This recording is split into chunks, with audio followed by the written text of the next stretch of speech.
ధనుస్సు రాశి వారికి 4 గ్రహాలు దివ్యంగా యోగిస్తున్నాయండి. జన్మరాశిలో చంద్రశుక్రులు, సప్తమంలో గురువు, తృతీయంలో రాహువు. అదృష్ట యోగం కొనసాగుతుంది. ప్రయత్నానికి తగిన ప్రతిఫలం లభిస్తుంది. కాబట్టి ప్రయత్నం విశేషంగా చేయండి.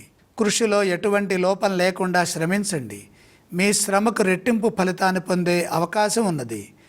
సంపూర్ణ అదృష్ట ఫలాలు అందుతాయి. ధనయోగం సహకరిస్తుంది. జన్మశుక్రయోగం ఆర్థిక పరంగా సరైన నిర్ణయాలు తీసుకోవడానికి సహకరిస్తుంది.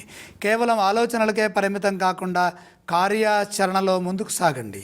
స్పష్టమైన భావజాలంతో బాధ్యతలని దృష్టిలో పెట్టుకొని భవిష్యత్తు అనుకూలంగా ఉండే విధంగా ప్రయత్నం చేయండి. మీ ఆశయాలు ఒక్కొక్కటిగా నెరవేరుతాయి. ఆర్థిక వనరులు సమకూరుతాయి. విశ్వాసంతో పనిచేయడం ద్వారా వృత్తి, ఉద్యోగ, వ్యాపారాల్లో ఎదురయ్యే స్వల్ప ఆటంకాలను తెలివిగా ఆలోచించి నిర్ణయాలు తీసుకోవడం ద్వారా అధిగమించవచ్చు. మీ ప్రయత్నాలు విజయవంతం అవుతాయి. దృఢ సంకల్పంతో ముందుకు సాగటం వల్ల కార్యసిద్ధి లభిస్తుంది. కుటుంబ సభ్యులతో కలిసి ఆనందాన్ని పంచుకుంటారు.